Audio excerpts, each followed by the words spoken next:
AP విషయానికి వస్తే ఏపీలో ప్రధానంగా ఇటు జనసేన, టీడీపీ అలాగే అటు బీజేపీ మొన్న చంద్రబాబు, పవన్ కళ్యాణ్ వేదిక ద్వారా హూ కిల్డ్ బాబాయ్ అని చెప్పేసి జగన్మోహన్ రెడ్డిపై వాళ్ళు ఆరోపణలు చేసిన పరిస్థితి.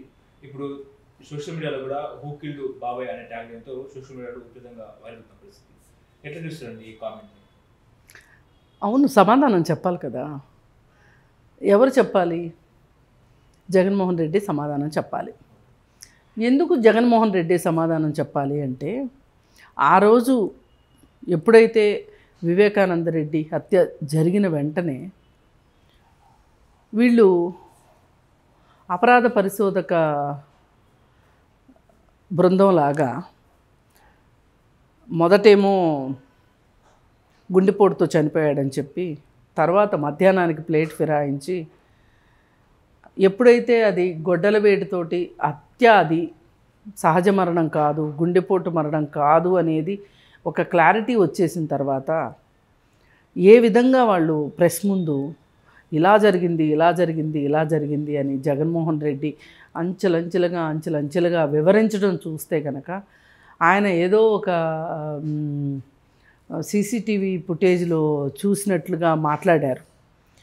ఆ రోజు ఏ ఆయుధంతో చంపారో కూడా, పదునైన ఆయుధంతో చంపుండవచ్చు అని అనొచ్చు, కానీ గొడ్డలతో చంపారు అనే విషయం కూడా ఆయన చెప్పకనే మొత్తం ఆయనకి ఉదంతమంతా తెలిసినట్లు, కథా స్క్రీన్ ప్లే మొత్తం తెలిసినట్లుగా మాట్లాడారు. మాట్లాడిన తర్వాత ఇది మొత్తం జరగటానికి కారణం చంద్రబాబు నాయుడే కారణం అని చెప్పి కొంతమందిని మీద ఆరోపిస్తూ, బీటెక్ రవి కావచ్చు, ఆదిశేషగిరి రెడ్డి ఎవరో ఉన్నారు ఒక ఆయన కావచ్చు, వాళ్ళ మీద చెప్తూ సాక్షిలో కథనాలు కూడా రాయించారు, నారాసుర రక్త చరిత్ర అని చెప్పి.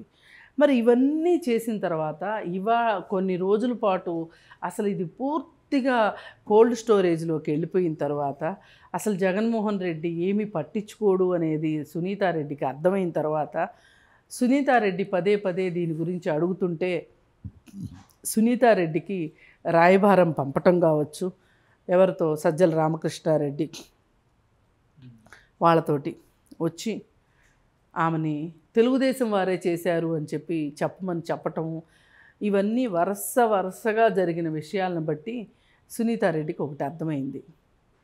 అసలు జగన్మోహన్ రెడ్డి ఈ హత్యని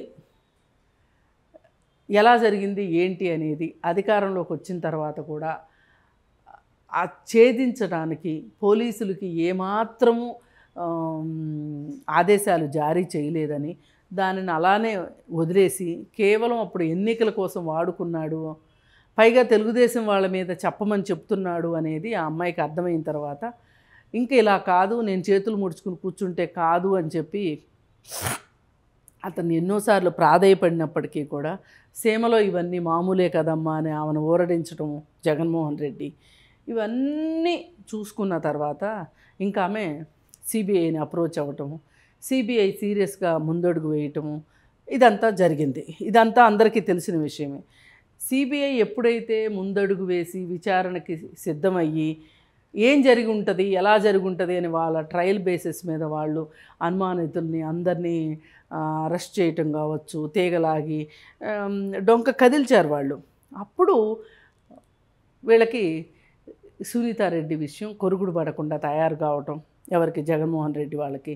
అప్పుడు ఆవిడ మీదనే ఆరోపణలు చేయటం, ఆవిడ ఆస్తి కోసం చంపేసింది తండ్రిని, ఆమె భర్తే చంపేశారు అని చెప్పి వాళ్ళ మీడియాలో కథనాలు వండి వార్చిన సంగతి మన అందరికీ తెలిసిన విషయమే.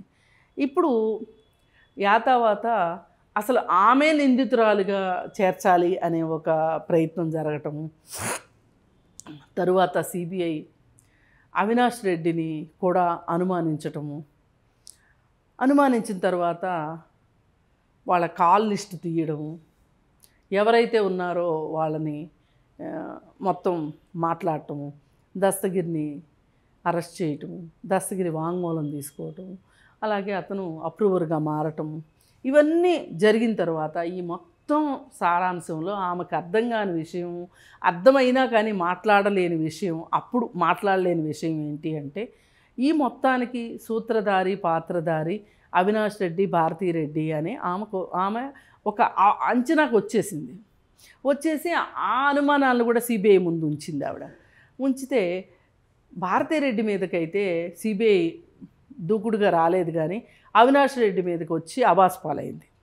మేము వాళ్ళు అరెస్ట్ చేయకుండా వెళ్ళిపోయారు వెనక్కి. అంటే ఎంతటి సామర్థ్యం ఉంటే అలా చేయగలుగుతారు. ఇవన్నీ మనం చూసాం. ఇదంతా అయిపోయిన తర్వాత ఇప్పుడు ఈరోజు వచ్చిన పరిస్థితి ఏంటి అంటే, దస్తగిరి పదే ఆరోపణలు చేస్తూనే ఉన్నాడు వాళ్ళ మీద.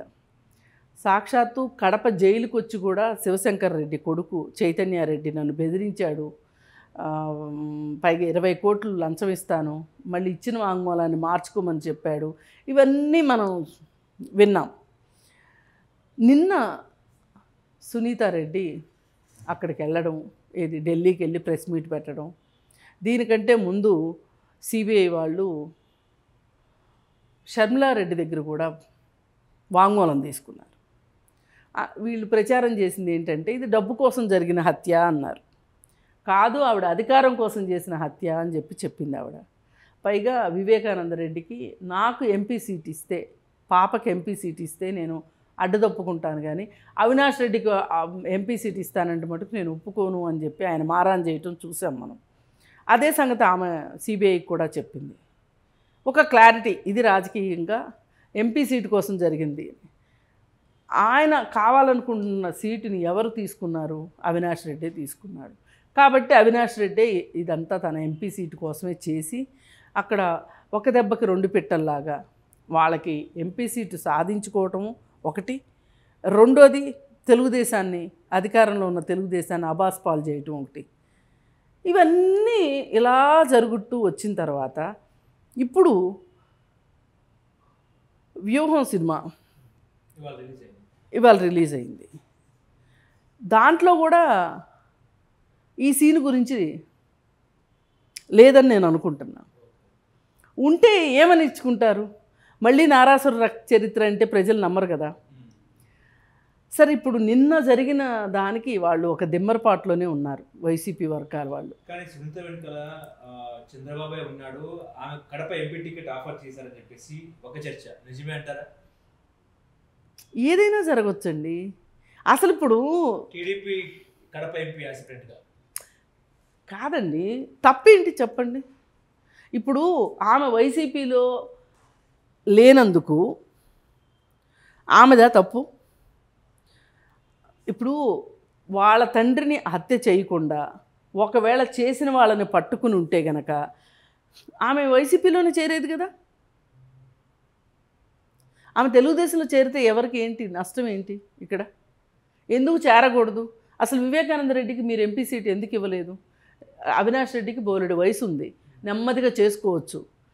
ఒక టర్మ్ ఆయన ఆయన ఆయన చేస్తాను అన్నప్పుడు ఆయన కనీసం ఎమ్మెల్సీగా కూడా గెలవనివ్వలేదు కదా ఆయన్ని. ఆయన్ని అసలు పూర్తిగా రాజకీయాలకు అడ్డు తొలగించుకోవాలని అనుకున్నారు కదా వీళ్ళు. అంత పంతం బట్టి తండ్రిని అంత ఇచ్చేసిన వాళ్ళ మీద ఎందుకు వాళ్ళ పార్టీలో చేరుతుంది సునీతారెడ్డి? ఇప్పుడు ఇక్కడ ఒకటండి, ఆమె వెనక ఎవరున్నారు అనే దానికంటే కూడా వాస్తవం ఏంటి, ఆ వాస్తవం ఏంటో మీరు అధికారంలోకి వచ్చి 5 ఏళ్ళు అయింది. 5 ఏళ్లలో తేల్చొచ్చు కదా. తేలిస్తే అసలు ఈ బాధ అంతా ఉండేది కాదు కదా. హూ కిల్డ్ బాబాయి అని ఎవరైనా అడుగుతారు. ఇది రాజమౌళి సినిమాలో ఒక ప్రముఖమైన డైలాగు, బాహుబలి సినిమాలో. ఆ డైలాగ్ని పెట్టి అడుగుతున్నారు. చెప్పండి మరి, సమాధానం చెప్పండి. హూ కిల్డ్ బాబాయ్? ఆమె అడిగింది కూడా అదే కదా. ఢిల్లీ వెళ్ళి ఆమె మాట్లాడింది అదే కదా.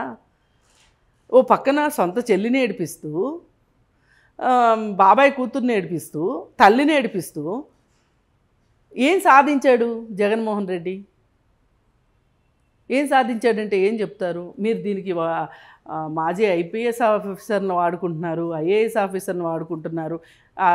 అజయ్ కల్లం రెడ్డిని ఆయన రిటైర్ అయిన తర్వాత కూడా ఆయనకి రాజకీయ సలహాదారుగా పెట్టుకొని వాళ్ళకి పెన్షన్ వస్తుంటే కూడా పెన్షన్ సరిపోనట్లు మళ్ళీ ప్రభుత్వ ఖజానా నుంచి డబ్బులు ఇప్పించటం.